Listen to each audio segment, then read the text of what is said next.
Hello everyone दोस्तों, मैं अरुण शर्मा। आप देख रहे हैं 10 सोच। दोस्तों, स्टूडियो में बात करने वाले हैं हरियाणा के महादंगल के बारे में कि हरियाणा में जिस बार पार्टियों ने अपने दम दम फूंक दिए हैं और जिस तरह से कि हरियाणा का विधानसभा चुनाव में सभी पार्टियां क्लीन स्वीप करने की तैयारी कर रही हैं, पर देखते हैं किसके हाथ में ये राज की सत्ता की कमान है। दोस्तों, चैनल पहली बार है, जुड़ सकते हैं सारी वीडियो। दोस्तों, बात करते हैं दुष्यंत चौटाला के बारे में, जो कभी बीजेपी सरकार के सबसे खास मुखिया बने, जिनकी चाबी से बीजेपी की सरकार 5 साल राज कर पाई। पर दुष्यंत चौटाला ने किसानों को अनदेखी की और जिस तरीके से बीजेपी के राज में अमृतकाल में उन्हाते रहे, पर उनकी नींद जब खुली, जब बीजेपी ने उनको बाहर से समर्थन का वापस कर दिया और 5 साल के बाद उनको एक झुंझुना दे दिया गया।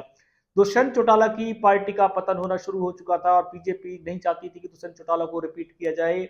इसके चलते उन्होंने लोकसभा चुनाव से पहले ही सरकार गिरा दी और जिस तरीके दुष्यंत चौटाला को बहादुर रास्ता दिखाया गया, दुष्यंत चौटाला सदमे में आ गए। आज ये हालत है कि लोकसभा चुनाव में दुष्यंत चौटाला, जो कभी किसी पार्टी की चाबी बने थे, आज वो खुद अपने आप को देख रहे हैं कि मेरी पार्टी का क्या होगा।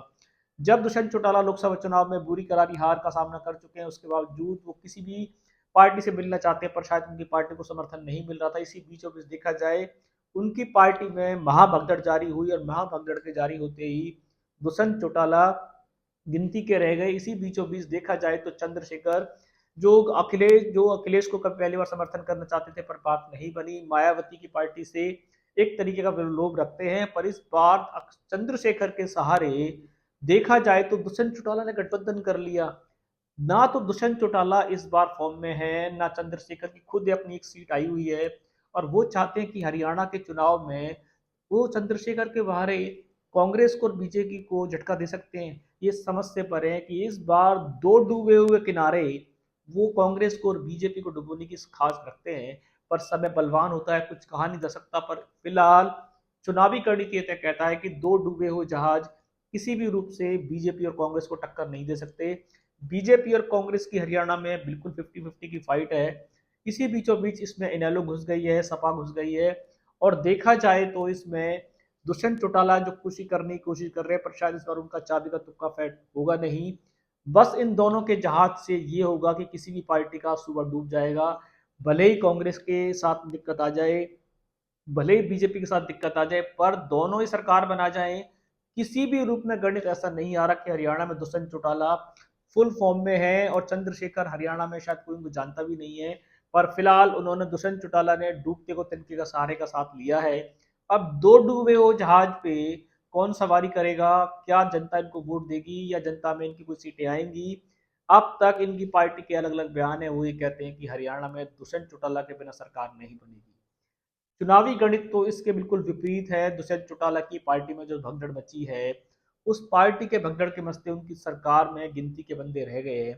चंद्रशेखर का जो गठबंधन उन्होंने किया है, वो अभी इतने बड़ी फॉर्म में नहीं है कि दुष्यंत चौटाला के साथ मिलकर हरियाणा में कांग्रेस को रोक दें या बीजेपी को रोक दें। पर इतना निश्चित है कि ये किसी की सरकार बनाए या ना बनाए, पर इस बार सरकार को डुबोने में इनका हाथ रहेगा, क्योंकि इनके चलते वोट बैंक खराब होगा। कांग्रेस को भी अच्छी खासा नुकसान का सामना करना पड़ सकता है, बीजेपी को नुकसान करना पड़, क्योंकि दोनों बीचों बीच अब गठबंधन जो इन्होंने किया है, जहां कांग्रेस ऑलरेडी फुल फॉर्म में चल रही थी, इस तरीके से आम आदमी पार्टी भी हरियाणा में सरकार बनाने के सपने देखने लगी है। पर सपने कब धराशायी होंगे कुछ नहीं कहा जा सकता। पर फिलहाल अगर हरियाणा की असली मेगा फाइट है तो वो बीजेपी की और कांग्रेस की है। बाकी अब दोनों की मुश्किलें ये बढ़ती जा रही हैं कि कांग्रेस के लिए आम आदमी पार्टी बीच में कूद पड़ी है, इनेलो खड़ी हो गई है, सपा बीच में बिसा घुसते जा रहे हैं, और इस बीचों बीच नया कमंडल आया है दुष्यंत चौटाला का और चंद्रशेखर का। अब दोनों के कमंडल से बीजेपी की क्या हालत होने वाली है और क्या कांग्रेस की हालत होगी, क्या दोनों पार्टियों को इन डूबते हुए जहाजों का सहारा करना पड़ेगा। कहीं ऐसा ना हो कि पिछली बार जो दुष्यंत चौटाला के हाथ में चाबी लगी थी, कहीं दोबारा से समय रिपीट ना हो जाए और बीजेपी को जो दुष्यंत चौटाला कांटा लग रहे हैं और कांग्रेस को कांटा लग रहे हैं, कहीं ये दुष्यंत चौटाला और चंद्रशेखर डूबता हुआ तिनका इनके काम आए। दोस्तों, फिलहाल हरियाणा के रण में नया नया रण बढ़ता जा रहा है। हर कोई सरकार बनाने के सपने देख सकता है, जिसका अधिकार है, पर बीचों बीच दो डूबे हुए सहारे नया किनारा ढूंढ रहे हैं हरियाणा में। पर लगता नहीं है कि वे खुद किनारे पे लगेंगे, पर ये किसी को डुबो दें, ऐसा देखने को मिला। दोस्तों, इस रुझान पे नजर बना के रखें, क्या हरियाणा में दुष्यंत चौटाला का समय रिपीट करेगा, क्या दो डूबते हुए जहाज किसी की नैया को पार लगाएंगे या डुबोने में सबसे आगे रहेंगे? कोई नया अपडेट होगा समय से पहले बताएंगे। अगर आप चैनल पहली बार हैं जुड़ सकते हैं, सारी वीडियो को देखें। दोस्तों मैं अरुण शर्मा मिलूंगा नई सोच के साथ। अपना ध्यान रखें। नमस्कार।